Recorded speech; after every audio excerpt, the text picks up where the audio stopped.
पण साहेब काही प्रतिक्रिया अशाही उमटल्या की शिवसेनेचे देशाभिमानाचं ढोंग आहे किंवा काहींनी असंही म्हटलं की ज्यांचं शेंदूर उडालेलं आहे त्यांनी आशा करू नये. त्यांना मी काही किंमत देत नाही, कारण अशी बकवास करणारे लोकही खूप असतात. त्यांना त्यांचा बकवास करून द्या, कारण त्यांना देशभक्ती म्हणजे काय हेच माहिती नाही आहे. त्यांना फक्त खुर्ची भक्ती माहिती आहे, शहा भक्ती माहिती आहे, मोदी भक्ती माहिती आहे.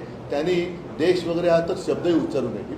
एकदम मी तर म्हणेन फडतूस माणसं आहेत. कोण मला माहिती नाही, पण कोणी असले तरी ते फडतूस आहेत. सर, राज्यामध्ये गेल्या काही दिवसांपासून सतत पाऊस पडतोय, शेतीचं नुकसान झालं आहे, अनेक शेतकऱ्यांची घरं देखील उद्ध्वस्त झाले, तरी देखील सरकार अजूनही शेतकऱ्यांच्या प्रश्नाकडे दुर्लक्ष करते. हा अतिशय महत्त्वाचा विषय आहे, कारण अतिवृष्टी होते आहे, ढगफुटी होते आहे सगळीकडे. आता हे माझे ग्रामीण भागातलेच आमदार आणि खासदार आहेत. पंचनामे सुरू झाले असतील, पंचनामे सुरू करणार, मग त्याच्यानंतर काही असेल ते मोजके काही पैसे की त्या शेतकऱ्यांना वाटून हे मोकळे होणार. शेतकऱ्याचं नुकसान झालेलं डोळ्यादेखत दिसतंय, तरी देखील तुम्ही पंचनामे केल्यानंतर त्यांना पैसे देणार. माझं तर म्हणणं असं होतं की या सरकारने पंचनामे जरूर करावेत, करायलाच पाहिजेत. पंचनामे करून नुकसान भरपाई ही द्यायला पाहिजे, पण तातडीने सरसकट एक काहीतरी किंमत, काहीतरी रक्कम ही शेतकऱ्यांना द्यायला काय हरकत होती.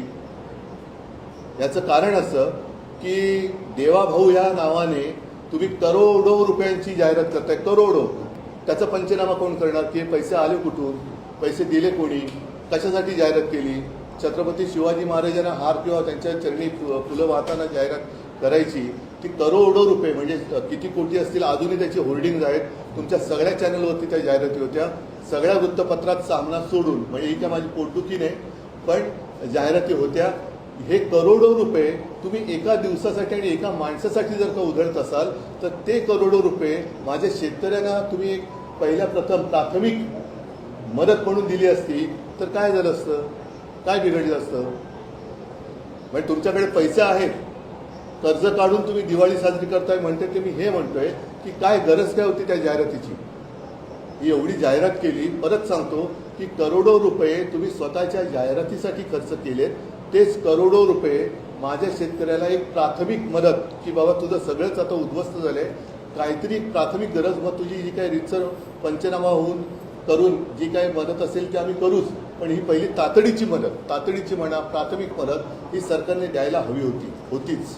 उद्धवजी, तुम्ही देवाभाऊ जाहिरातीचा उल्लेख केला, तर काल शरद पवार त्यांच्या पक्षाच्या कार्यक्रमात असं म्हणाले की देवाभाऊ देशाच्या लगत जे काही घडतंय, विशेषतः नेपाळमध्ये जे झालंय, राज्यकर्त्यांना तिकडच्या घालवून दिलं जनतेनं, तर या घटनांमधून काही शहाणपण शिका.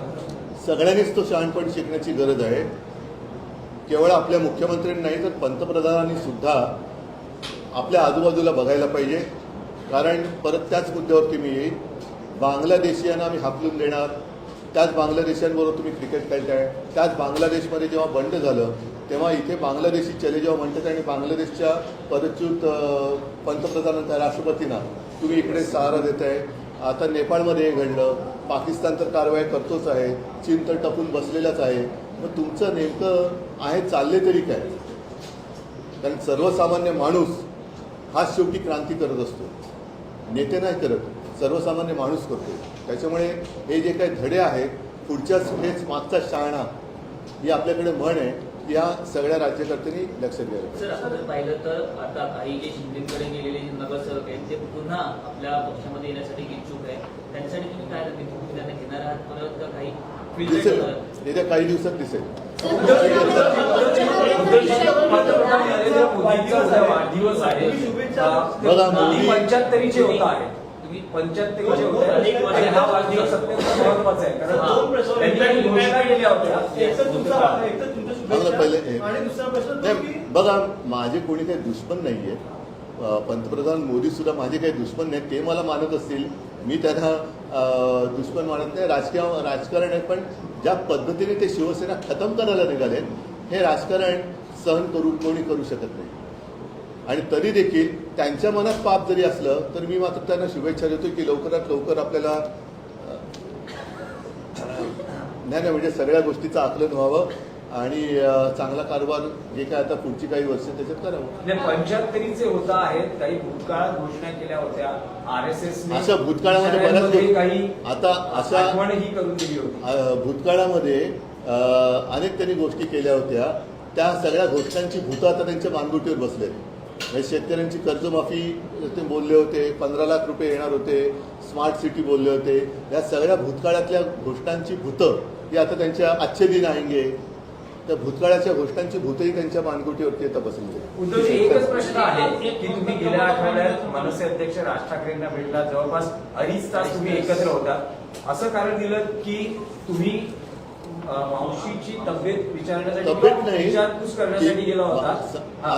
पण आता तुमचा नेमका काय प्रॉब्लेम काय? नाही, गेलो तरी प्रॉब्लेम, नाही गेलो तरी प्रॉब्लेम हा प्रॉब्लेम. नाहीये. प्रॉब्लेम हा आहे की दोन आता मी राजकीय गणपती- नेते आता जेव्हा गण- एकमेकांना भेटतात गण- तेव्हा राजकीय चर्चा गण- होते. आता गणपतीला मी गेलो होतो, त्यांनी बोलवलं, माझ्या वाढदिवसाला तो आला होता. गणपतीला गेलो होतो, मी किती मोदक खाल्ले सांगितले? पण दसरा मेळावा मोदक राज ठाकरे हा? दसरा मेळाव्यामध्ये राज ठाकरे येतील. थांबा ना एक एक. तर मी साहजिकच आहे, मावशी त्यावेळेला ती बोलली होती की असंच येत राहा, येऊन भेट. तर आता आमचं हे एवढ्या वर्षानंतरचं येणं जाणं सुरू झालं. नाही, पण दोन्ही बाजूच्या कार्यकर्त्यांना उत्सुकता आहे की ऑफिशियली तुम्ही घोषणा कधी तुमच्या भेटी लवकरात लवकर योग्य वेळी, प्रत्येक वार्डामध्ये आता लवकरात लवकर योग्य वेळी. चला, धन्यवाद. जय हिंद, जय महाराष्ट्र.